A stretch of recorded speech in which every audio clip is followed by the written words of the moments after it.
Good morning and happy Sunday. Happy New Year. Welcome into the QB Huddle podcast. My name is Tim Smith, and I'm joined by my podcast partner, Lauren Morales, also known as Lowe. We are without Brandon Newey this morning. He is in Oklahoma visiting family. But we are here today, a big day in the NFL, essentially a playoff Sunday with a bunch of filler games. Some games matter for other teams. So we've got some teams trying to help, trying to play spoiler. Uh, I don't know what's going to happen today, but we're going to talk about all of that. First, we got to get into last night's games, or yesterday's games, I guess. Lo, you and I had football practice for the Collin County Crash yesterday and got home just in time. At least I got home just in time to watch kickoff of the Carolina Tampa Bay Buccaneers game. The Bucs win this game and set themselves up to at least get to the playoffs. However, they need help today. But let's talk about what happened yesterday. To me, it looked like Baker came out on fire. He looked fired up. It was pouring down rain, but he looked like he was going to go off on a heater yesterday early in the game, and that didn't happen. The game really got close. There's a good picture of Baker shaking and baking yesterday. What were your impressions yesterday as you watched this game? Because it didn't go as I thought it might go, especially the way it started. Yeah, man, I got to be honest, and a lot of people might not like me on this one, and I feel like I'm double back into like 5 weeks ago where y'all were calling me a Baker hater, but I don't like it. I don't like the superhero Baker. I like the Batman, the well put together Baker that we know he's going to show up and do the things that he does. But, dude, this is just too much. I'm sorry. This game was closer than it should have been. I get the weather was crazy. But, dude, I'm seeing him run and do way too much for 1 yard. And the amount of possible fumble or interceptions, he did throw the one early. I enjoyed the game. Don't get me wrong. The weather, all of that. But as I'm watching it, I just feel what is it? I don't know what what I like about Baker. I'm starting not to like. I don't like all the shake and bake. It's too much. It's not a shake and a bake anymore. He's like shaking and baking and then turning again and throwing it in and shaking it again. Like, it's too much. It's too much, man. And I had to make note of that today on the show because, man, I just couldn't unsee it.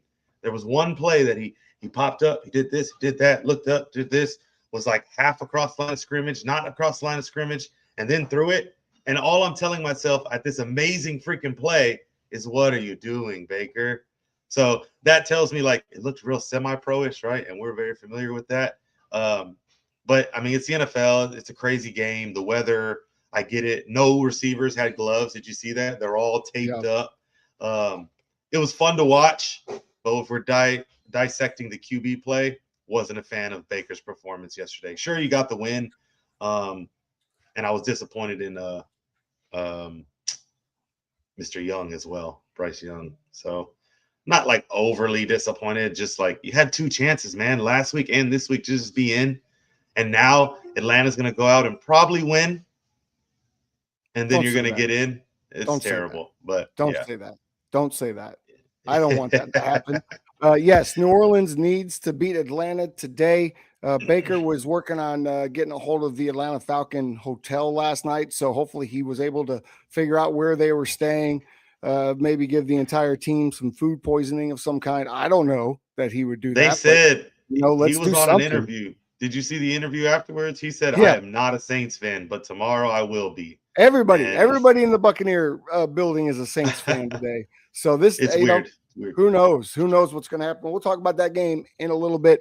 I came away from that kind of thinking like you, and it was early in the game. On a first down, he takes off running. He lowers his shoulder. He runs one guy over, gets tackled by 2 more. And I'm thinking that wasn't even on third down. That was just a first down run that got them.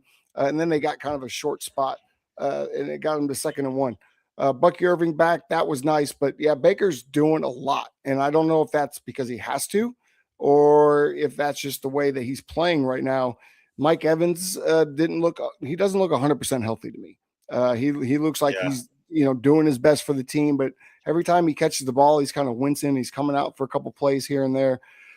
I didn't get the sense Tampa Bay can go much further than the first game. And if everything were to stay the same and Atlanta were to lose today, they would host the Tampa Bay Buccaneers, the 49ers next week. So I don't see the Tampa Bay Buccaneers going very far, especially with that style of play, nor do I see the Carolina Panthers. That was my big takeaway. Neither one of these teams are going to go anywhere in the playoffs. But good divisional game, good for them to beat up on each other, right? That's what you kind of expected. I would assume a low scoring, especially in the pouring rain in Florida. So I will say more than the Bucks, because they are trending down in my opinion. This is where they grew. This is just how it came about this year. The injuries made Baker tap into this mode, and we found out that he doesn't have the switch to turn that back off, or like just kind of lower it just a tad, right? Because like I said, I like the hero ball, but superhero ball, you don't have powers, right? You're still a man. We're all men in the NFL, so he's not going to be able to do some crazy outlandish stuff. But now you have all your guys, or at least enough of your guys, and I don't feel like he used them too well. Kind of still kept the team on his back. Good for the locker room off-season stuff, but I don't want to see them in the playoffs. I much rather would see Bryce Young, because at Spurs, man, they look like they can't be stopped at times on offense, dude. Just throw it up, and T-Mac's going to come down with it. And then Leggett was playing well. Coker caught it. They're big. I didn't realize all their receivers are like 6'2". So standing next and higher, 6'2" and higher. So if you're standing next to Bryce Young, can you imagine the huddle? No wonder we talk about him the way we do. He's short. Well, he's small next to all of them. So yesterday was the first time in a while since they played the Cowboys that I've really watched that much of a Panther game. And the one thing that stood out to me every time Bryce goes back to throw the ball is the ball looks just too big for his hands. Like, let's be honest. The ball looks huge in Bryce Young's hands. And that's where I think I come up with Make-A-Wish all the time, because he looks like he's just a kid out there throwing to NFL players. He made some really good throws yesterday, especially in that kind of weather. And the defense is good. I don't want to see the Carolina Panthers in there. I'm a Baker Mayfield fan. I want to see Baker Mayfield because the fan in me really enjoyed watching him do the Superman stuff. I get it. As a quarterback guy, you're like, come on, Bake, slow down, settle down, keep yourself healthy. That's number one thing. But just the pure football fan in me loves to watch Baker Mayfield go out there and do his thing. It was just a lot. Like, again, I don't want to get confused. I like it, but watching it, if I feel like it's too much, because I like doing it too, I'm like, man, this just isn't a recipe. That's what it is. It's not a recipe to win playoff. By the way, I don't know if you saw, we're going to get a little personal size on the Collin County crash, but I put in the offensive text group yesterday. That's how you run a seam in the red zone. We had so many problems with that yesterday, but you saw the tight end. He gets past the backer. Then he bends inside a little bit because the safety's on the outside hash. You don't want to run right to him, so he bends in just a little bit enough to give the quarterback that window to get the ball. And then Baker looks to the sideline. He says, "It's my house. We're here to win today." I loved it. I was here for it. That was awesome.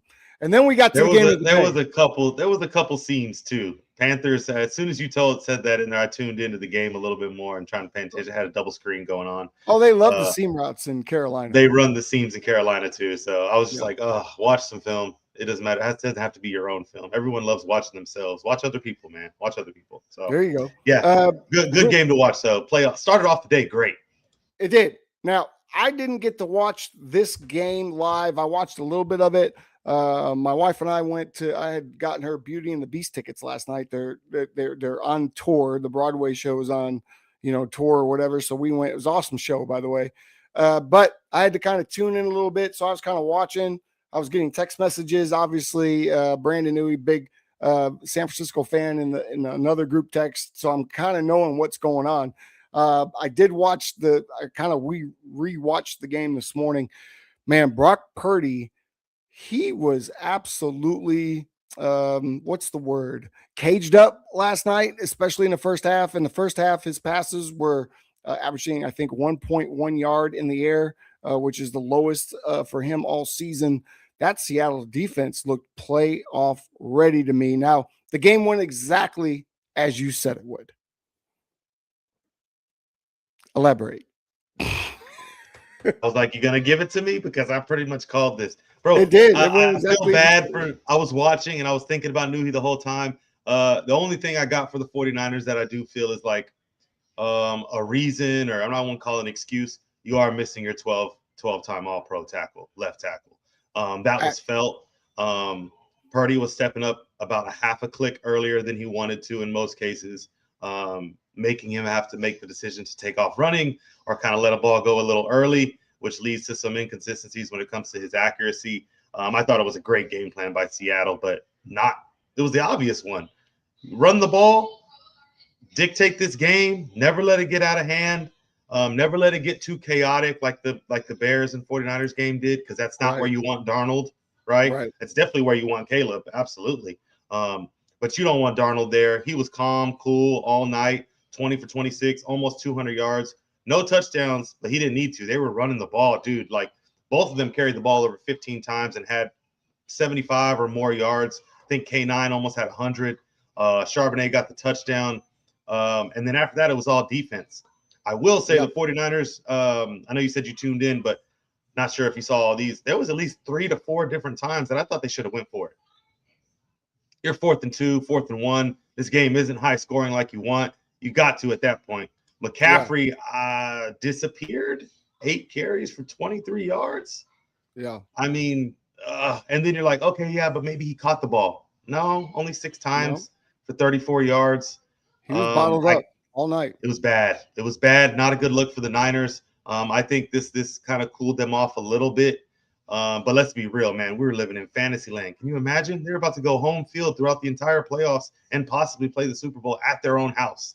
So I'm glad that bubble got popped. And they dropped to, I think, the 5th or 6th seed, depending on the Rams today. So, yeah. I mean, Seattle handled up. So, yeah, you're right. You know what? That's a good point. The San Francisco 49ers yesterday morning could have jumped into the number 1 seed. By the end of the day today, could be down in the 6th seed, while the Rams move up to the 5 seed. The Rams having to play the Cardinals today. We don't expect that to be much of a struggle. Do the Rams play everybody? You know, is it going to make a difference between that 1 seed? Sometimes it does. Either way, you're going to be on the road. It just depends on where on the road you're going to be. Wow. So the 49ers take one on the chin last night.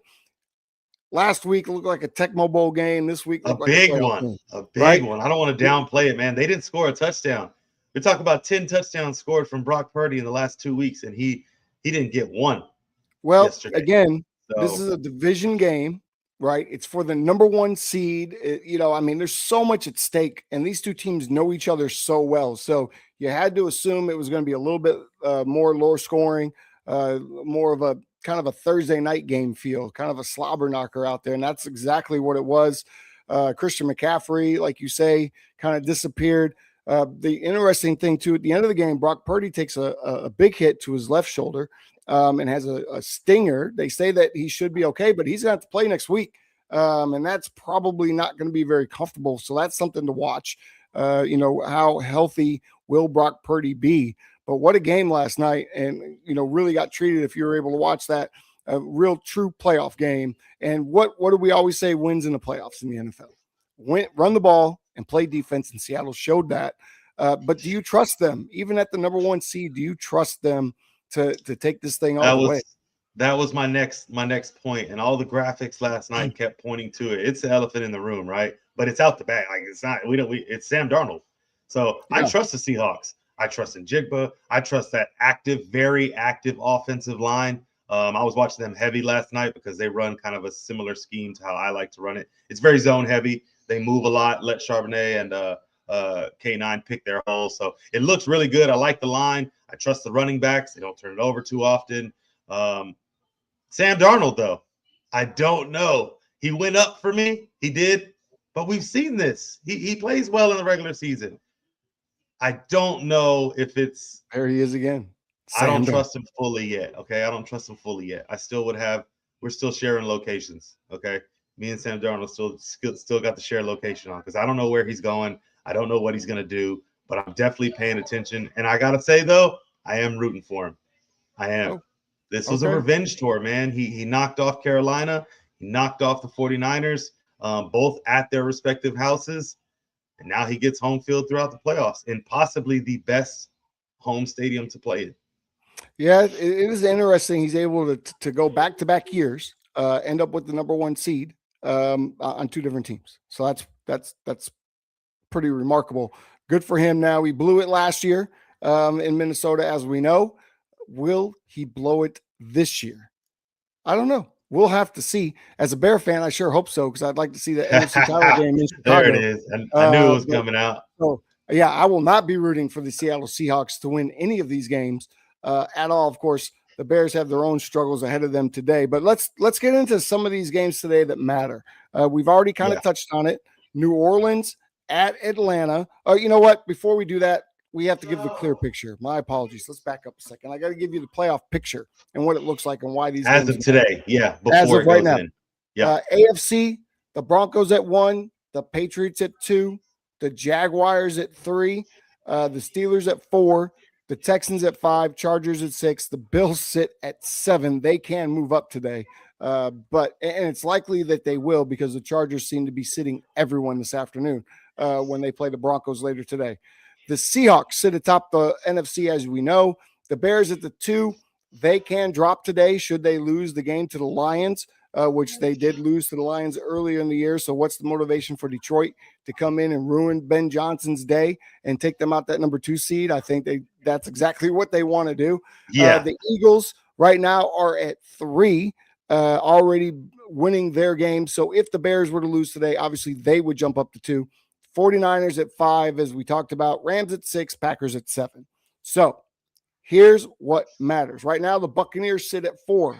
But if New Orleans drops the ball today in Atlanta wins a home game with Kirk Cousins at the helm, the Carolina Panthers take the 4 seed, and the Buccaneers are out. What do you They're gifted. see? What do you They see get happening gifted today in the ATL? Atlanta's going to play ball, man. Kirk Cousins is a pro. So the organization likes it. He's going to come out and play ball. I mean, Shuck, is that his name? Tyler Shuck. Did we finish that out? Yeah. He's balling too. So don't get me wrong. I don't know in this game. I got people calling me as far as money lines and bets and incentives and what's going to happen. And I look at this game, and this is the one where I'm like, I don't even know what type of jerks, or excuse my language, but a-holes that these guys are going to be. Like, does the Saints just like, screw them? Who dislikes who more? Because none of them like each other. This is all a division. None of them like each other. The Saints are going to win, and then right after be like, oh, thanks. The Bucs can be telling the Saints thanks, and the Saints going to be pissed, right? Atlanta's going to win, and then the Panthers are going to be like, oh, thank you, Atlanta. Thank you, Atlanta. And then Atlanta's going to be upset. So no matter what, this is a damned if you do and damned if you don't. I say lace them up, strap up your helmet, and go out there and just play football. Let's just get a good game and let the football gods decide who wins. So it's interesting because I look at the 2 quarterbacks, QB Huddle podcast. I'm going to go ahead and look just at the quarterbacks in this one. You've got a rookie that has been coming up and playing well, maybe better than any other rookie this year at the quarterback position. And then you've got Kirk Cousins on the other side. Kirk Cousins doesn't want to lose. Kirk Cousins doesn't want to leave Atlanta. His family's there, right? This could be the last game that Kirk Cousins ever plays in. Or he could come back next year to be another backup to Michael Penix. If he wins this game, he is a backup next year. This is a secure spot correct. For him. So this is a big game, I think, for Kirk Cousins. And I think motivation matters in the NFL. Neither team's getting to the playoffs. Neither team cares which other team gets in. This is a game of motivation. If we're just talking about quarterbacks, I think Kirk Cousins has the more motivation to win today. I think Atlanta's the better football team. I think they will get the win today. And I think Carolina will backslide into the playoffs just to lose their first game at home. And that's okay. I mean, that's fine. Congratulations, because Tampa was going to lose too. So it doesn't matter. Still, Carolina making the playoffs, that's a win. That's a win, I guess. That's no matter how you have to get there, right? No matter how you have to get there. And you know what really got them in would have been, when you look at it, is beating Tampa in Carolina. Baker Mayfield's first time losing to the Panthers was a big win a couple weeks ago for that organization. I mean, you got to think too. Dallas also gave one to the Panthers, so whatever. Who cares about the Cowboys? Sorry, we're gonna move on. We're going to move on and talk about teams that matter today. We're talking about teams that matter today. That's the theme of today. Teams that matter. You notice I have a Bears jersey on. Jim McMahon. Teams that matter. Okay. Colts go to Houston today.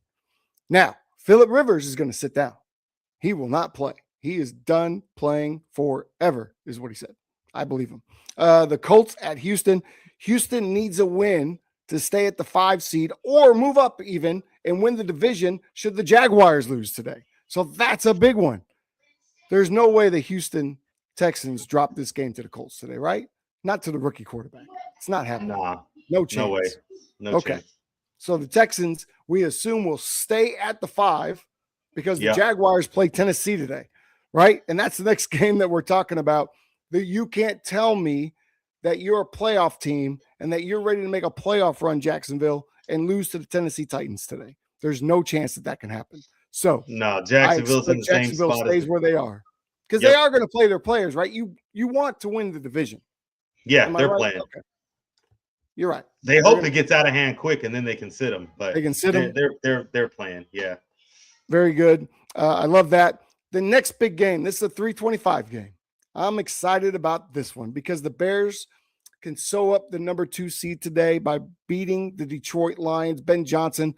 They took a big loss to the Lions earlier in the year. It was like 50 to -20 or something. It was just a devastating defeat in Detroit early on in the season. But this is not the same Bears team. This offense is not the same. The defense takes away the ball more than anybody else. Jared Goff just gave the ball away like 5 times a week ago. Can Detroit come in and ruin the day for Ben Johnson? Can they ruin the Bears' day today? What do you Absolutely. think? Absolutely. Absolutely. Blasphemy on this call. Here's why. You said it earlier. Motivation matters right now. This team we're not questioning the players, the talent on this team. We're not questioning the coaching on the Detroit. Honestly, they just lost some games they should have won, right? Dropped some games that they shouldn't have. This is a playoff caliber team. They're not going to the playoffs, but they are a playoff caliber team. Okay. Campbell will find a way to get him motivated, but he doesn't need to. It's the Detroit Lions versus the Chicago Bears, where Detroit has nothing to win and Chicago has a lot to lose. The motivation's there for Chicago. I get it, but that's for any team they were playing today. They just need to win, period, right? The Detroit Lions are going to try to spoil their plans. Absolutely, not a doubt in my mind. And I can see them actually doing it. Jared Goff is coming off a terrible, terrible game. What are the chances that a veteran quarterback that's been to a Super Bowl, he's he's been on fire. He's even maybe had a couple Brady moments. So Goff is going to play well today. Chicago's going to have to bring their A game. Caleb, just control the offense. Don't try to play superhero ball and they win this game. If he switches into almost Baker Mayfield mode, I don't see this going their way. So stay within the offense. Trust Ben Johnson. He knows these guys better than anyone on the Bears organization. But, man, the Lions are coming. I know they're not sitting. I would curious to see what incentives the Lions have as well.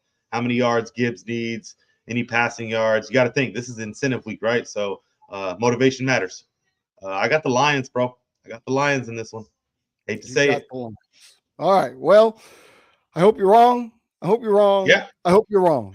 I do see the case that you're making. I also see that this is a different Bears team. Motivation matters. I think the Bears have more motivation. It's in Chicago. The crowd's going to be lit. This is a playoff game for them to keep that number 2 seed. If they lose this game after coming off the loss last week in San Francisco, you start to question yourself a little bit, right? Losing that game doesn't really hurt you too bad if you come back and get a big win today because you're okay. We're right back in this thing, right? We are who we thought we were, to use Dennis Green's language. However, if they lose big today, if they lose it all today, considering losing last week, then you're going into the playoffs asking yourself some questions, and that's not what you want to do. You do not want to be asking questions heading into the first game of the playoffs where you could end up playing either the Rams or the Packers at home. Okay. Now, the good thing about going out of the 2 seed and sliding down to the 3 seed is that they don't have to play Green Bay right away. However, I say that now. I would have said 4 or 5 weeks ago, maybe don't play anybody today. Maybe lose the game. Maybe don't play Green Bay right away. But now Green Bay's limping into the playoffs. I'm okay playing the Packers next week. I'm good with that. So let's keep the number 2 seed. Fair enough. I'm not mad at it. Right. This is what the Chargers, I think, are doing. I don't think they care. They'd rather get their health. Can't stand them. I know it's on the other side of the bracket we were talking about, but I can't stand the Chargers doing this. And it's the same principle you're going off of there. I understand it. Doesn't mean I have to like it. What I don't understand about it is if you lose this game and the Bills beat the Jets later today, which we assume they will, you now have dropped into the bottom seed. You've dropped into the 7th seed, and you are headed to New England. And, and it's because New England's not going to lose to the Dolphins today. So now you're headed to the Patriots. That's not where you want to go. I'm sorry. Nobody wants to go to New England right now. As it stands right now, the Bills are going to New England next weekend. But I expect that to change. I do. And I expect it'll change. The Bills are going to win. And the Bills play the Jets today. The Bills should win that game handedly. No problems. It's kind of a gear up. Let's get ready for the playoffs. The Bills will move up to the 6th seed. That would send them to the Jaguars next week. That's a scary place. I do want to see that. I do want to see Josh Allen go into Jacksonville. Because I do. That's the matchup I actually want to fall into it, because I want to see Trevor Lawrence at home with no excuses. But Josh Allen's going to come in there and be Josh Allen. Doesn't matter where he's playing. Like, doesn't matter if he's home or not. Josh Allen in the playoffs is Josh Allen. So I don't know if I'd be curious to see. I don't know if the Bills have enough to go to Absolutely. Jacksonville. That's why I want them to go to Jacksonville. I just don't. Yeah. I'm not on the Bills train this year. I want them out of the playoffs, have it my way. Because if you tell me that Drake May has to play the playoffs in the AFC with no Patty, no Lamar, which I think he loses to, by the way, no Joe Burrow, and no Josh Allen, I'll take it. Right? Okay. Will you take the asterisk? Who wouldn't? You'll take the asterisk by his name for this year too? Football's football, man. You got to play the schedule you're given, play the people you're given. Sorry. I'll tell you what. I'll put it in these terms. In 1994 and 95, the Houston Rockets, I believe, won the NBA Finals.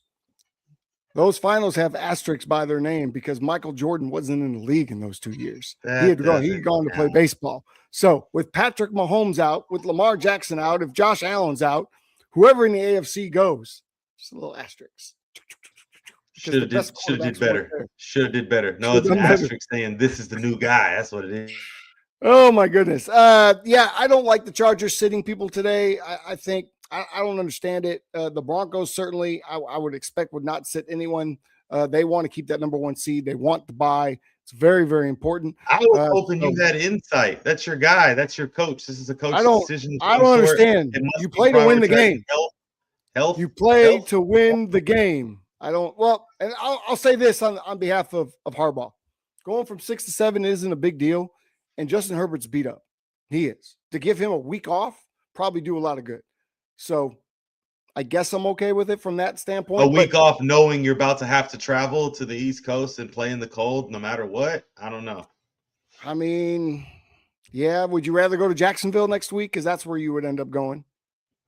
Either way, you're going East Coast. I guess he's sitting there. These are the same decisions they're sitting in there making, and they just prioritize Herbert's health. That's the only reason that I have to be like, yeah. And Hampton, right? Hampton was about to come back, so I guess they're gonna, or he is back, and they're running him a little bit. So they're tuning up. He knows what he's doing. You hate to second guess a coach like that. I just hate it because from where I'm standing, I needed you to beat them so we could, Well, I'll submit to you that I think much like the Bears, the Chargers are a year or two ahead of schedule. Like I expected Jim Harbaugh to turn this team around, but not this quickly. They've looked excellent at times and mediocre at times.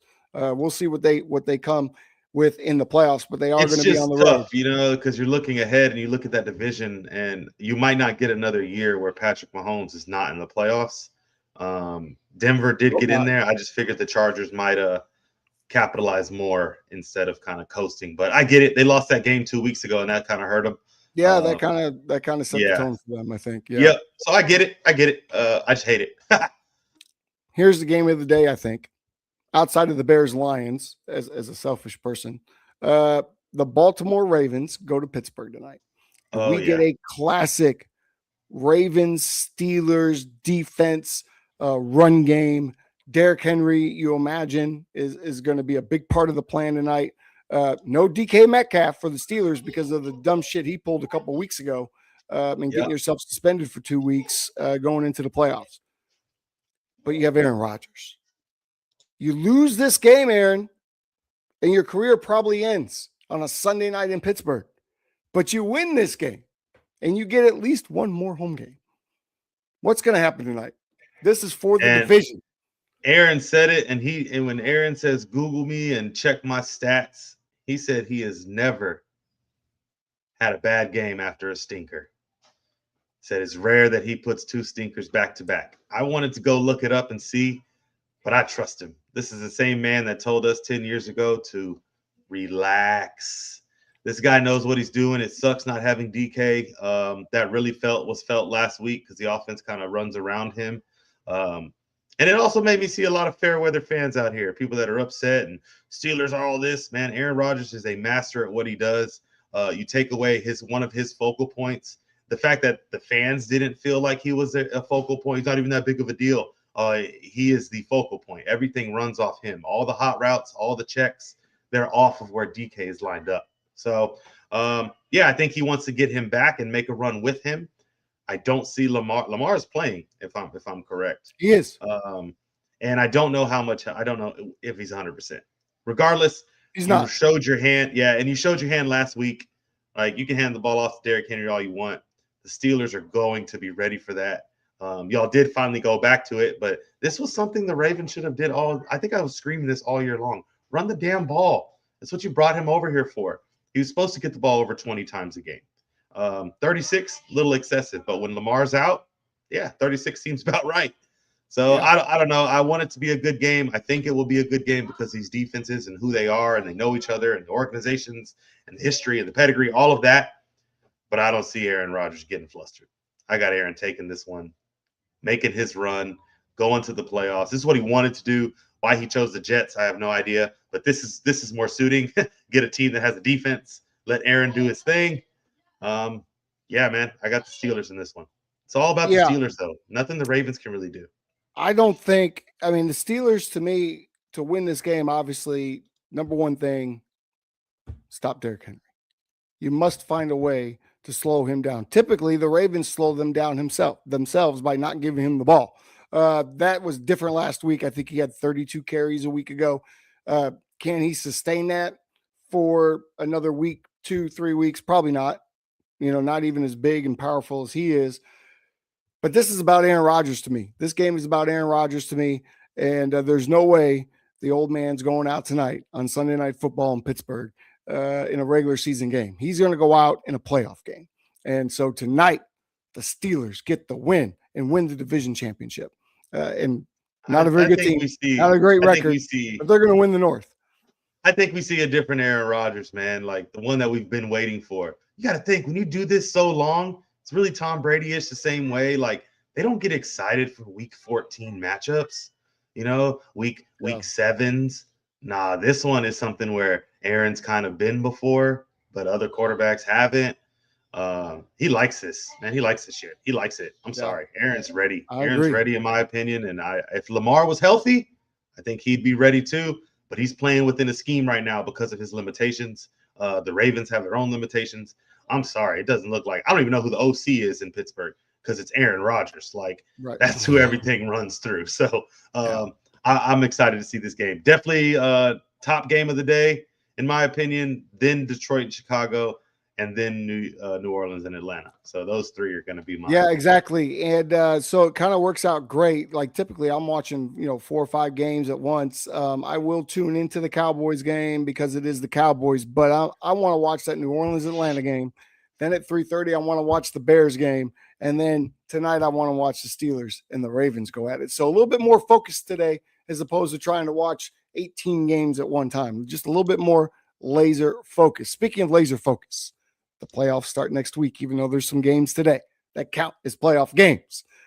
Who is going in hot, right? I'm gonna give you some teams, some information, and you let me know if you agree or disagree. Does that sound fair? You came up with some good stuff, man, and you did your homework. And as you were talking off, me and you kind of, producer does his thing. Me and you were kind of shooting the shit, and if you ask me, I think I object on a lot of your views, man. So this is going to be good. This is what people wanted. Let's talk about it, man. The playoffs. Let's see who's hot. Who's hot, man? Who's hot? The first team I've got who's hot is the Seattle Seahawks. They haven't lost since November 16th versus the Rams. Now, keep that in mind because that's going to come up again. They haven't. The last time they lost the game was against the Rams. Otherwise, they have 7 wins in a row. I don't know who could be hotter than the Seattle Seahawks.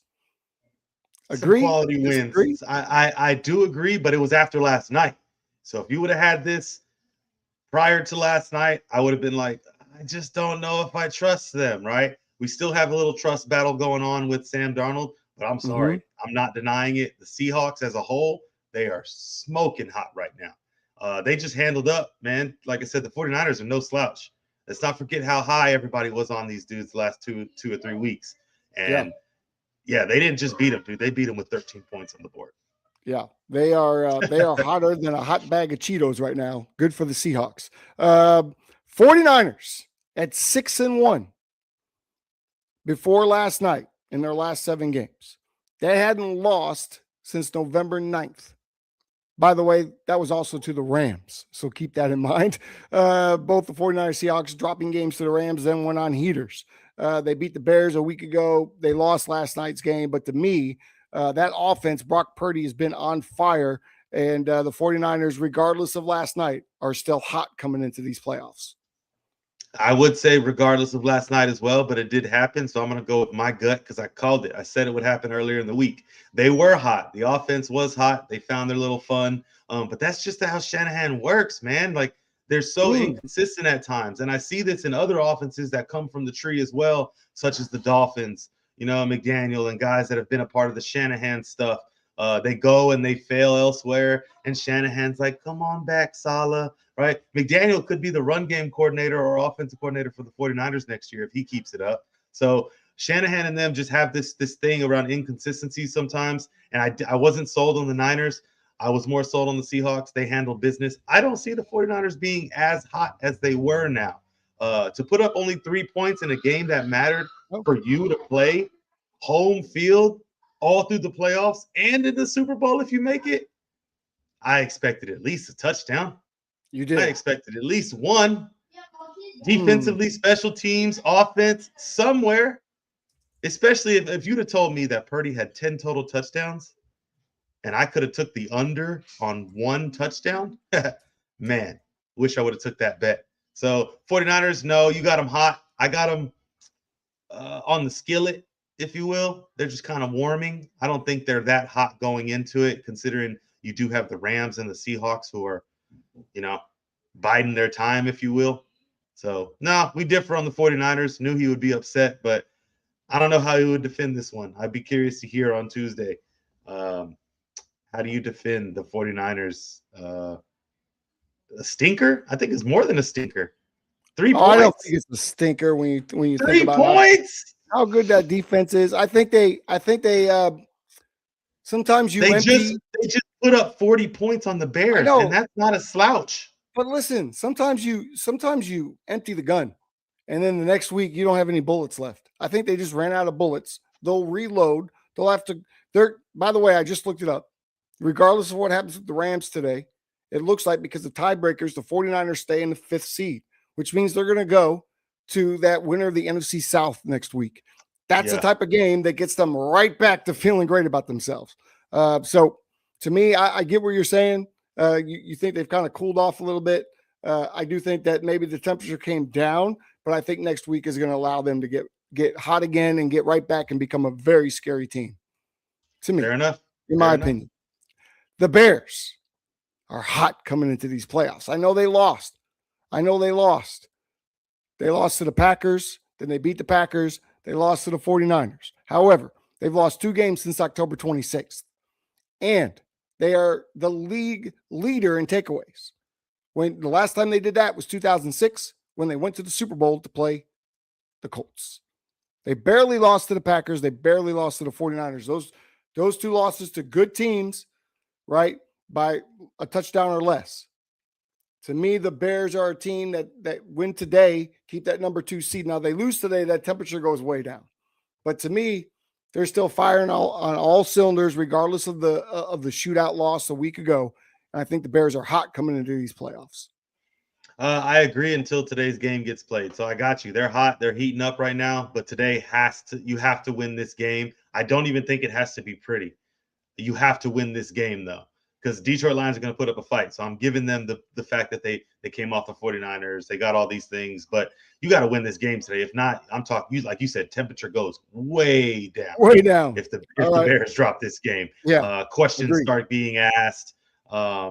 Authentication. Like, I want to know what type of Bear, where the Bears really go, because they should be leaning on that defense right now. And I hate that they just gave up almost 40 points or over 40 to the 49ers. So definitely got to bounce back, but they're in control of their own heat, if you will. They can turn it up. So all they got to do is win today, and they definitely are hot going in. I think they've been hot all year. Ben Johnson is still figuring it out, and that's the scary part. So they're definitely ahead of schedule. And I think they win tonight. They're definitely probably one of the hottest teams in the NFC going in. Woo! Bear down. I love to hear that. They got to win. Right. They got to win, though. Now, I feel like two of the hottest teams, maybe three of the hottest teams are actually in the AFC. All right. And we're going to start with your New England Patriots. They've lost one game since September 21st, and that was to Buffalo. They also beat Buffalo in that span where you didn't expect that they were going to beat the Bills. At least I did not. The Patriots, how hot are they coming in? Take your fandom out of it. All right. Try to look at this. Absolutely. Brandon, like, just be outside. I will tell you, as a guy that's not a Patriots fan, I think they're super hot and poised, regardless, number 1, number 2 seed, to get to the promised land. Yeah, based on what I've seen. Absolutely, man. Just take. If y'all, it's really them. If you QB huddlers out there and all the people watching, just remove the jersey, remove the background, and let's just talk football for a minute. Dude, they check all the boxes. That's what I've been saying all year for the Patriots. They're checking off boxes. You got a top defense. It's not the number 1, but we are definitely top 5 in multiple categories, and we are close to being number 1 in stopping the run. I think next to Seattle.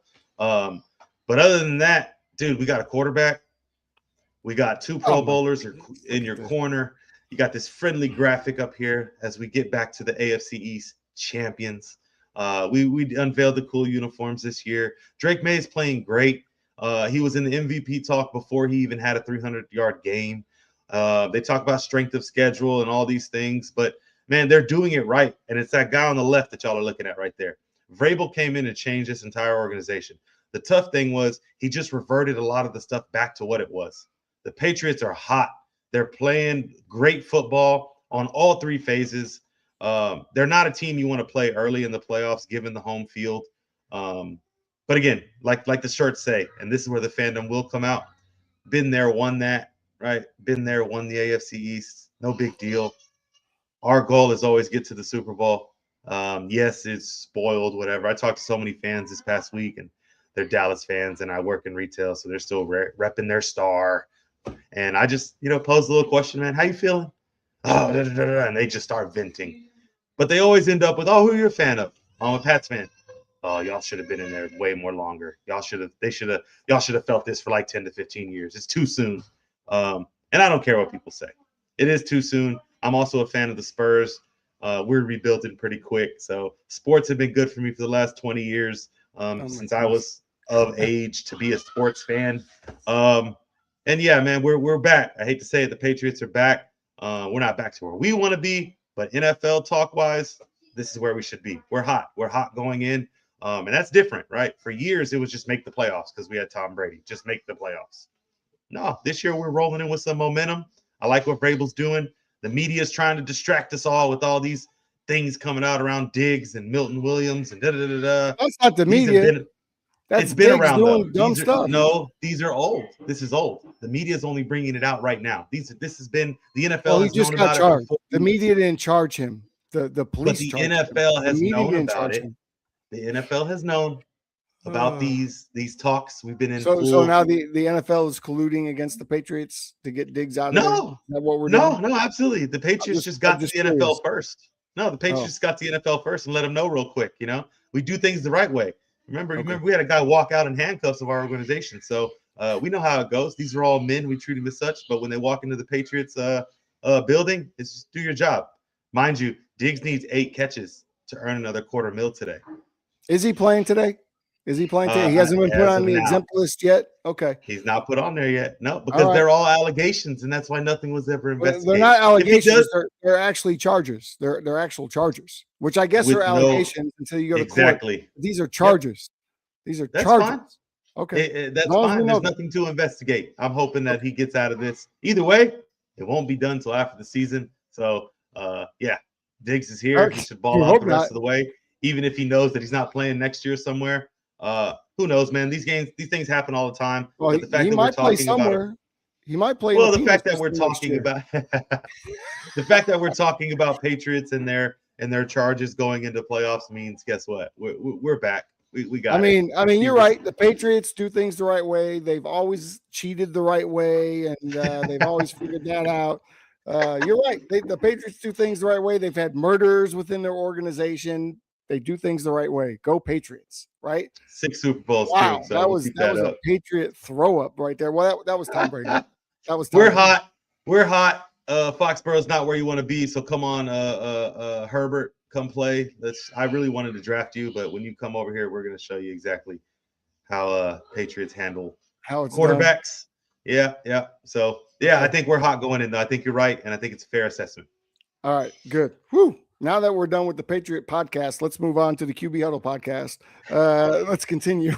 Sorry, let's continue on the QB Huddle because the Patriots do have a quarterback who's in the MVP talk. Let's talk about that. That's true. His name is Drake May. We understand. The Broncos also have lost one game since September 21st, and that was to the Jaguars of all teams on December 21st in Denver. Today they get a walk in the park, essentially with all the backups there from LA. But the Broncos, I don't think we can argue that Bo Nix and company are hot going into these playoffs with Sean Payton. Yeah, that's one thing. I mean, AFC alone, and I don't say much about AFC teams, but I've been saying Broncos all year. I've been someone to watch. Bo Nix to me has a little fizzled out a little bit the last few weeks. Started playing within the offense more, but that's Sean Payton, right? You had your fun. Now lock in, get ready for playoffs. Yeah, they're hot. They're hot. I hate that the Chargers are sitting their players. We keep going back to it. I know it, but I wanted to see this game. I wanted this game to have some type of implications, and that would have been fun to watch because I want to see the Broncos have some type of adversity the last couple of weeks. You know, they're about to catch the bye, and I mean, if you go into it, really, they're not really playing this week. They are, but they aren't. You know, Herbert's out, and then they won't play next week because they'll get the bye. That could hurt them. This could hurt the Broncos. You're hot, but that flame, it could fizzle out. It could diminish a little bit. Yeah, that's as a number one seed. I do not trust the Denver Broncos. Let me just put that. I do not. In my mind's eye, I don't see the Broncos, even at the number one seed, getting to San Francisco. I don't see it. Right. There's not a lot of benefits for them being the number one seed. You're right. That's how I look at it. Like, sure, like you miss a game, but is that a benefit? I don't know. Not for the Broncos. I don't know. They could cool off pretty quick. Here's a team that scares me more than anybody in the AFC. And if I'm the Patriots, if I'm the Bills, if I'm the Broncos, I'm terrified of this team, and that's the Jacksonville Jaguars. I can't believe I'm saying that. The small market Jacksonville Jaguars have not lost since November 9th versus the Texans. But in the time that they've won, they've beaten teams such as the Chargers and the Broncos. So this is a team that is solidified, that is fortified, that has a quarterback that is playing up to the potential that he came into the league with. Like, this team has motivation. They seem very close. They seem very, very tight-knit. And a team like that is dangerous. They can run, they can throw, they can play defense. Scary team to me, the Jacksonville Jaguars in the AFC. I know he's not playing, but we got to give some credit to Mr. Hunter here. This man in the beginning of the year, when no one was talking about the Jacksonville Jaguars, was jumping around, hyped up, all that fun stuff. I just want to give him a little bit of credit that he ain't playing right now, but that team, this energy wasn't there last year, right? No, Jacoby Myers coming team in there.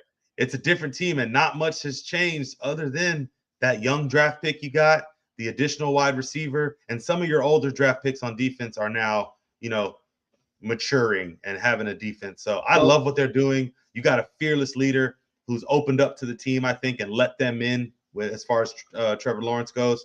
And this was a make or break year for him. So I'm not afraid of them because they're going to have to leave Jacksonville. That's what makes me a little kind of but if they're playing at home, beating Denver in Denver showed me that they can play with anybody anywhere. With the best of them, yeah. And Liam Cohen has made a huge difference too. Let's not forget, he's kind of changed that culture. He got behind Trevor Lawrence. That was a big thing for Trevor because he was going through a situation where they were starting to lose belief in him down there in Yeah. Jacksonville. And I there was truly think they question have marks. I truly think you're right. They have a mutualism. It's Yeah. not the coach leaning on the quarterback or the quarterback hoping that the coach fixes him. You know what I mean? You're Yeah. seeing these around the league, and it's cool that we get the birth of this new OC quarterback relationships, right? I love it. Some We have new with one in some old. Chicago So right now with Ben Johnson. there's one in and Caleb Williams. Chicago. Yeah. You also got one in with May reuniting, if you will, with McDaniels. Yep. It looks great. It's good for football. And I think that T-Law deserves it. I think he deserves one. So. We love coach quarterback relationships. I mean, our relationship is awful, but it doesn't matter. It's about the joke. progression and growth. I joke because yesterday I was on your behind just a little bit. I think I was receptive. No Diddy, Yeah, and you were receptive. You didn't throw your helmet at me or anything, so that was cool. Who has cooled off as we enter these playoffs? I know that you're going to disagree with me a little bit here. That's fine. That's why we're here. The first team that I have is the soap opera team of the league. The team that takes you on a roller coaster ride each and every year, did it this year. That's the Philadelphia Eagles. We don't know what we're going to get from them. The quarterback isn't happy. The wide receiver's not happy. The coach isn't happy with the quarterback. I don't know. Everyone's unhappy with each other. And then they kumbaya and they come back, they win a couple games, and you think everything's okay. The Eagles, to me, are a team that I don't trust going into the playoffs, but I said that last year, and they went to the Super Bowl. So, to me, they're a team that cooled off because they did take a huge dip. Yeah, they've come back up a little bit, but to me, the temperature is still pretty cool in Philly. Their last dip, let me paint you a story here, man. I've been talking about the Eagles a lot this year, too, because remember, I defended them early. And the thing is, you have to overstand it. That's what it is. We have to overstand what the Eagles are going to do because they're that team now that do the same thing every year. They go up, they go down. They go up, they go down. They kumbaya, they read a book. You're 100% correct. Because they've been here before. They're one of the few teams that over the last few years have played football all the way into January and possibly early February. So these teams, they haven't lost since December 8th, and they lost to the Chargers in overtime. That's the last loss they had, right? After that, 31-0 to the Raiders, if I'm correct. I'm scrolling here, so let me keep up with that. No problem. Then they also beat the Bills, right? So then they beat the Commanders, sorry. Then the Bills. They're on a 3-game win streak, but no one wants to really talk about it because it's like, it's the Philadelphia Eagles. I see it as opposite. I think they're hot. I think they're starting to run the ball again. I think they're starting to play defense. Some of these guys are coming back. Jalen Carter had a big play. They're doing what they're supposed to be doing at this time for what Philly knows where they're going to be. We're talking about them like they're not about to be 12-5 and possibly have a chance at the number 2 seed in the NFC. If they get help. They need help. But yeah, sure. I just said the possibility, right? No matter what. I mean, shoot, they clinched the division 2 weeks ago, thanks to Dallas not doing anything this year. But we are talking about teams that matter, so let's leave them out of it. I see them going into today, handling business, rolling into the playoffs as a team that you don't want to play. I see them as they're a team that is hot because of the pedigree of who the Eagles are. I just don't see these other teams that are 49ers, for instance. Let's just use them as an example. I don't know if they could meet up or how they would meet up, if they would even play the Eagles yet. But you just went toe-to-toe with the Bears, 40-something points, and then come out and go 13-3 against Seattle. That's inconsistencies. One thing that Philly is good at is being consistent. You know what I mean? They don't turn the ball over often. Jalen Hurts is someone you're gonna rely on in this.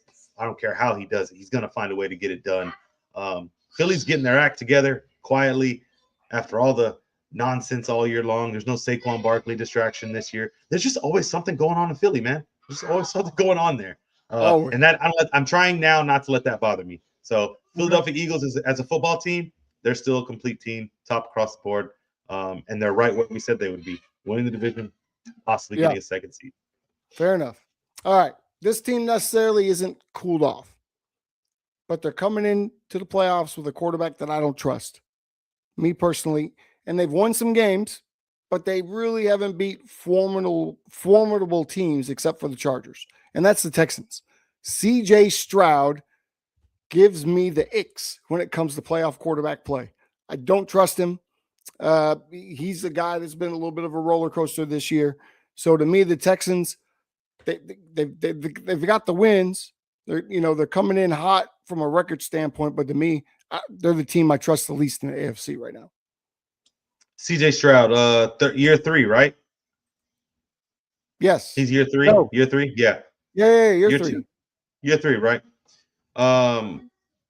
To get to the playoffs, man. Again, I got to give him his props. I don't care how he did it; he got there because his team was doing bad. I don't want to say they're hot, but I don't want to say they're also like cooling off because that would insinuate that they were hot. So I think they're trying to figure out how they want to go into the playoffs. I think today does matter because they could drop this game. We said it earlier. They won't. They don't do this. Who knows? Colts are pretty pissed off. They were almost a shoe-in, a lock. We were counting them as a division champ a few weeks ago, and then everything goes bad for them. I mean, you get Sauce, Daniels playing top tier, comeback player of the year possibly. Maybe even if he kept playing the way, Jonathan Taylor, MVP talks. Things just fell apart. So the Colts play bad guy this week. And if they beat the Texans, shoot, then I'd say the Texans are all the way cooled off. I think they still get in the playoffs, but yeah, I don't know. I don't like CJ Stroud either. So I'm trying not to go in on him because you know how I feel about Ohio State quarterbacks. It's true. Yeah, same way I feel. I'm sure. Go blue. Chargers. Chargers are a team to me that are coming in with not a lot of momentum. They're going to sit all their players today. They lost to the Texans last week. Justin Herbert's not 100%. He's got a broken hand, trying to play through it. He's got some other nagging injuries. He's also been hit, by the way, more than any other quarterback in the NFL. So to me, the Chargers are coming in all the way cooled off, regardless if they're at 6 or 7. I think some of it is a self-cool off. That's all I have on that one. I think some, like at this point, the gust of wind blew and your flame went out a little bit. And you're just like, you know what? Screw this. Threw up the wall, turned the flame down. No win, nothing happening. They're content right where they are at.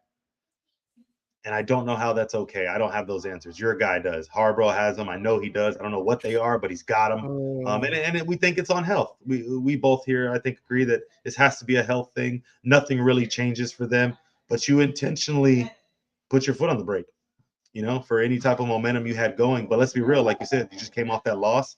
Do you want that momentum? Nah, screw it. We're stopping our season here. We're going to regroup and treat this as our bye week and roll into the playoffs with a bye week. So there's a scheme there somewhere. He's up to something. You think so? You think he's up to something? I guess we'll find out. Only because he might come. Yeah, he might come play the playoffs. So yeah, the Bills. Play us, the Patriots. I know you're happy about this. The Bills, to me, are a team that have really cooled off. Their identity's in question. They've really become Josh Allen and the Temptations again. Cook needs to really show up and show out. This is a team to me, the Bills, that come in not very hot at all. They just lost to the Eagles a week ago. They lost to the Texans a couple of weeks ago. They barely beat the Browns 2 weeks ago. They did beat the Patriots in New England, and we thought, at least I thought, that was going to kind of carry them through, and they just haven't looked the same. They played the Jets today in Buffalo, the last regular season game at Highmark. Emotions will be high. You expect Buffalo to play great, but coming into this right now, I'm a little concerned about the Buffalo Bills and how far they can actually go. Well, I enjoy your concern. I will clap at it because I hope that that's what the case is. I'm not going to spend too much time on the Bills. I think that they're struggling. You said it best. It's Josh Allen, and these are the Temptations, and he's going to do what he can regardless. I just don't see them. This is not what they wanted this year. Like you said, no Patty, no Lamar, no Joe. You know what I mean? This is supposed to be right. Josh Allen's little push. That's what he asked for almost. So who knows? Maybe he turns it up. Wild card. Giants have some fun wild card stories against the Patriots, but I hope we're not painting one of those pictures. He's going to have to show his stuff, possibly going into Jacksonville like we talked about. So it's the Jets. He should handle business today. I don't know if they're cooled off. Again, I don't think they ever really turned on. So they're just not really set up right now. Okay, fair enough.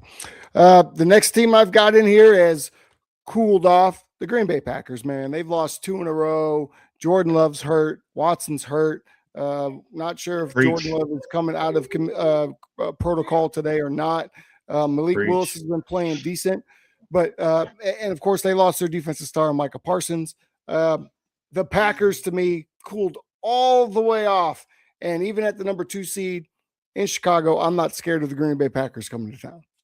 They're the team in the NFC that everybody wants to play. Maybe even more than the Panthers. Sorry, because at least you don't have to travel to the Packers. Correct. Okay, so we agree with that. Last team I'll say, and Newey's going to love this. I'm sure. I wish he was on the show right now. But the Los Angeles Rams have cooled all the way off. I mean, Mr. MVP, we've lost 2 games in a row, one of them being in overtime with Seattle, obviously tough game. Lost to Atlanta. That's kind of telling. You play Arizona today. That should get you back feeling good about yourself. But to me, the Rams cooled off at the wrong time going into the last part of this season. Yeah, I agree with you to an extent. Matt Stafford had a cool down game. That's what it is. What we're learning is this is not the same Rams team that we've seen the last 4 to 5 years, where you play defense, you get a serviceable, good game manager, like vet quarterback, and this will work. This year, you need an MVP at quarterback. That's what they had to have. An MVP type play, because defense is okay. Correct. It's not terrible. But this team goes as Stafford goes. And that's what we've seen the last few weeks. So I wouldn't say they cooled off because of him, but Matt Stafford, he's gonna have to heat up for this team to get back on track for sure. Yeah, he's gonna have to be the guy. We'll get into that in just a second. But I want to talk about one thing before we go too far, and that's one of our sponsors. Because I'm getting a little sleepy. So as soon as this is over, I'm going to go make me a W energy drink. You too can have a W energy drink, and you can get this for 10% off if you go to w.gg/discount/QB Huddle. Jump the gun a little bit. Usually talk about this at the end, but I want to talk about it twice today. So here's one time. Here you go. There you go. Have some of this stuff. This is the Blue Raz. This is my favorite one. I keep getting bottles of this. Love it. It's jitterless, makes you feel good, right? I'm not really an energy guy. I don't drink Monsters. I don't drink Red Bull. I don't need wings. But this stuff is really good. Have you had it yet? Do you like it? I like it. Have some. You've had the jitters, so I'm glad they got you jitterless over there. Who knows? We know when Tim starts getting riled up, man, everything starts, gotta look every which way. So. Yeah, it's not good. It's not a good thing for sure. All right, let's talk about quarterbacks who are set up. I guess let's talk about quarterbacks that are going to make a difference in these playoffs. I feel like all of them low can make a difference, obviously, but the ones that need to be great for their teams to succeed, I have a list here. You tell me if you agree, disagree, want to add, subtract. All right, let's do it. I've got Brock Purdy needs to play elite for the 49ers to win. Matthew Stafford, you just spoke about it. Yep. Needs to heat up for the Rams to win. Josh Allen and the Temptations. Josh Allen needs to be as good as he can be. No question. For a long time. And then I can't believe I'm going to say this, but your guy Drake May, I feel like has to play at a high level because that offense goes through him. They're not depending on anybody else. It's Drake May's show. So to me, these are the guys that have to play at the highest level for their teams to win. Do you have anybody else that you want to throw in there? Because I know you. Yeah, I do agree on all those. I won't go in on the Drake May piece because I love to hear it. But McDaniels is the big key there. He's the controller behind the user, if you will. But there's a guy I want to throw in there that you left off. Who's that? We talked about him a little bit. He plays tonight to get in. Aaron Rodgers, man. If Aaron Rodgers plays well throughout the playoffs, the Steelers, that's a given. I get that. But Aaron Rodgers, man, he's set up for a good run this year. The Steelers have a good defense. They have a great place to play in Pittsburgh. DK Metcalf will be back if he wins this game. So in the playoffs, I like Aaron Rodgers' setup if he can get this game tonight. I like that. I didn't even think about that. But yes, without Aaron Rodgers playing as good as he can play, the Steelers really don't have much of a shot to win the game tonight, especially if they can't slow down Derrick Henry. Okay, next question. Quarterbacks that are set up for the deepest playoff run, meaning they play well and they have the team behind them to back them up. I've got a list. All right, we'll start. Brock Purdy, I have at number 1. I feel like he has a good setup because they have a team that's been there. He's got veterans. He's got a coach that's been there. System hasn't changed. You got Christian McCaffrey, Kittle. I mean, you got some boys in San Francisco. So to me, because of the fact that they've been in this situation year after year after year, they're set up for a deep playoff run should Brock Purdy do his thing. Only thing I worry about that one is depth, man. They were already out Trent Williams again this past week. Kittle almost didn't play, and Pearsall was out. So you don't know who's going to be in and who's going to be out. And yes, it's a luxury to be deep and next man down, man up, but that doesn't make you a healthy setup for playoffs. I think they need to get healthy. Brock Purdy's now hurt a little. Like you said, you never really know what lingers over there. I want to say they're set up. But if that's the case, then the team's just been set up all year because they've been doing this all year long. Well, they did win. If anything, they're used to it. They did win a handful of games with Mac Jones. So this so as a team, I feel that. I like the depth. They're set up. That's cool. Next, I've got this might be a surprise, but we in Chicago do not need this man to be Superman because we have a great defense and we can't run the ball when we put our minds to it, and that's Caleb Williams. I feel like the Bears are set up for Caleb to have success in these playoffs if he doesn't step outside of himself, plays within the system, and that defense continues to take the ball away. Caleb Williams is in a good position. He doesn't need to be Superman for Chicago. Yeah, that's the hard part, though. You try to tell Superman that he's not Superman. So as the moments get bigger, Caleb will want to be in front of those moments. Ben's done a good job of keeping him in front of those, but also giving him support. But when Caleb starts playing outside of, like you said, the offense, things can turn bad. They've been set up all year, and it's because of Ben Johnson. So I agree with you on that one. I agree with you. All right. I'm going to go to your guy. Even though I feel like the offense goes through your guy, Drake May, I feel like that Patriot team has gone back to the Patriot way. They're playing team football. Vrabel has got something, right? We saw little glimpses of it in Tennessee. I feel like Drake May and the New England Patriots, even at the number 2 seed, are set up very, very well for this playoff run. Yeah, I mean, I'd only have it as a 1 seed to be better, but as a team, I think we're set up across the board. Again, it goes back to checking the boxes throughout the year. We've faced adversity. A lot of people say you haven't faced top-tier talent. Not what you play, who you play, right? And a lot of the teams that we beat that people said are sorry, they're about to be in the playoffs, right? The Panthers and things like that. It's the NFL. I read a good article the other day about that, and it's the NFL. These are all top-tier players. You play who you play. The schedules don't always work out how it is. So they're set up. Sure, it runs through Drake May, but the coaching staff has got this team doing things the right way.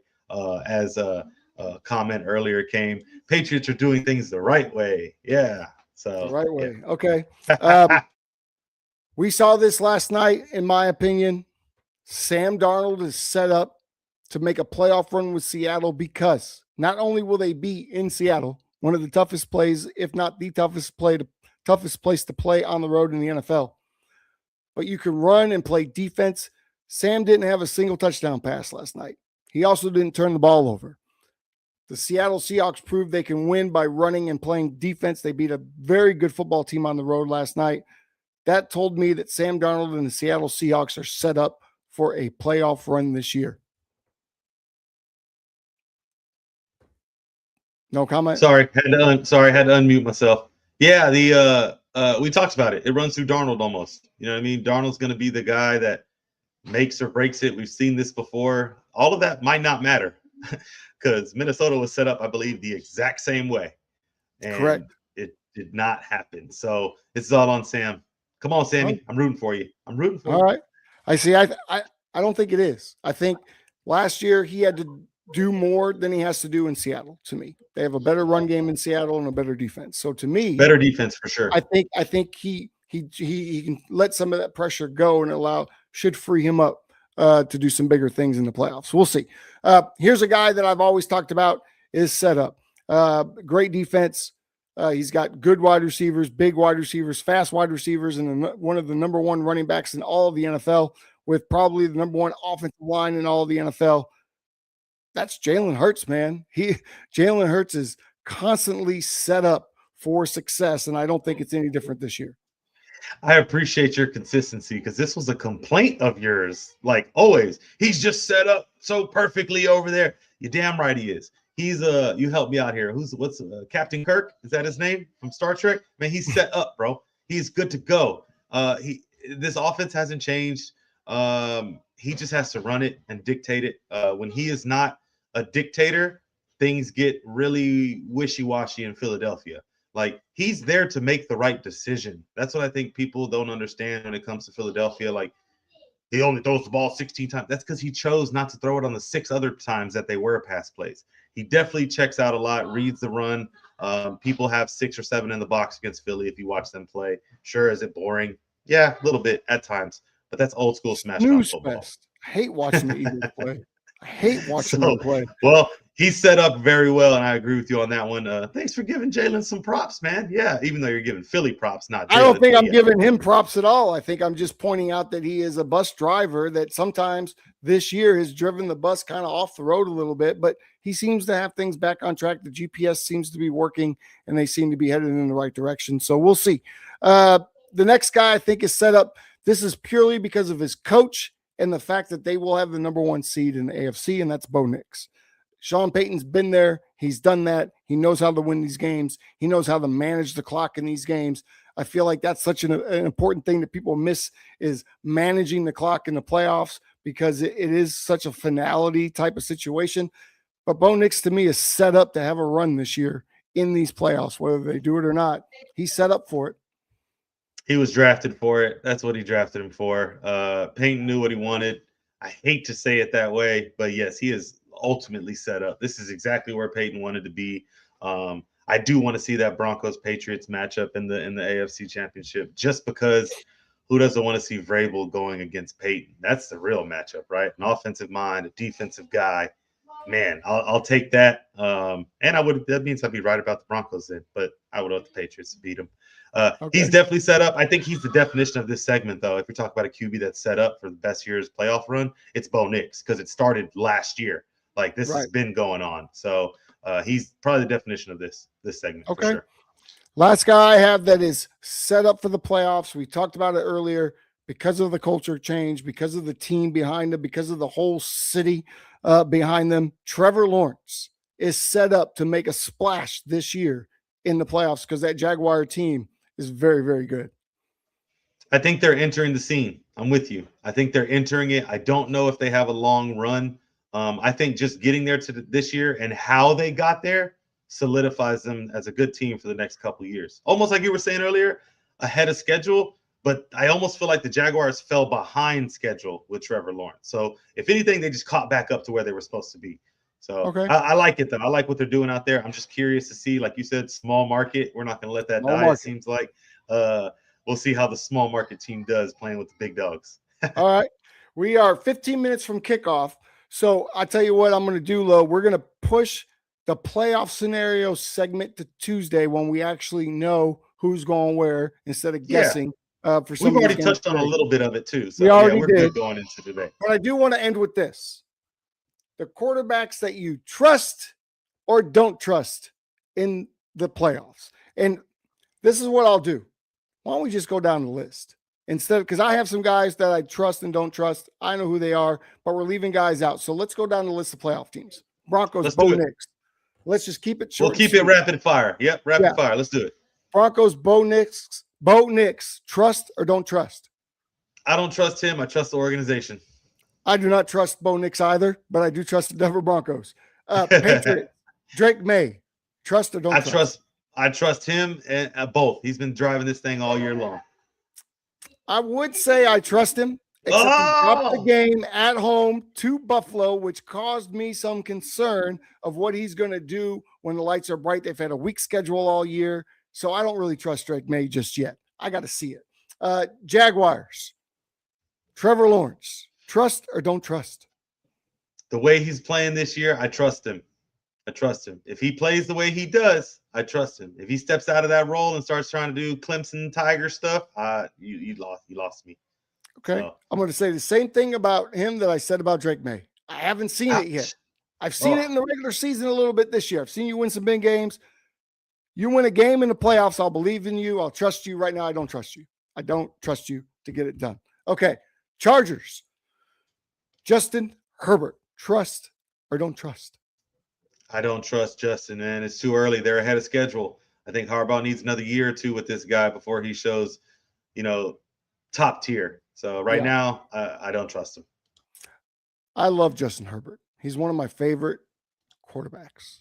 I also don't trust Justin Herbert in the playoffs. I trust his arm talent. Yeah, I trust all that. But I not don't the trust. decision-making just yet. It's not just him though. I don't trust the team. I've seen the defense collapse in some games. I don't trust the team. I think they're ahead of schedule. So this year, no, I don't have trust in them. Josh Allen and the Buffalo Bills. Do you trust in Josh Allen?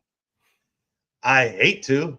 If that's what you want to ask, I hate the fact that I have to trust this guy. But yeah, I know what he's going to do in these games. He's going to throw everybody on their back, including the long snapper, and make something happen.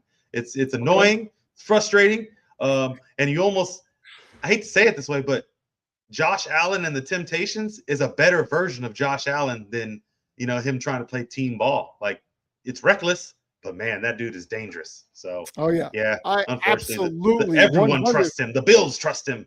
100% trust in Josh Allen. And Josh Allen, we trust. I don't even care if he's the 7th seed. I've seen 7 seeds go to the Super Bowl before, and I trust in Josh Allen. Now we've got 2 teams. We don't know which one's going to be in, so I'll just call them both. Steelers, Ravens, Aaron Rodgers, playoff time. Trust or don't trust? Trust Aaron Rodgers in the playoffs. Absolutely. Top of the list almost. Lamar Jackson in the playoffs. He's hurt.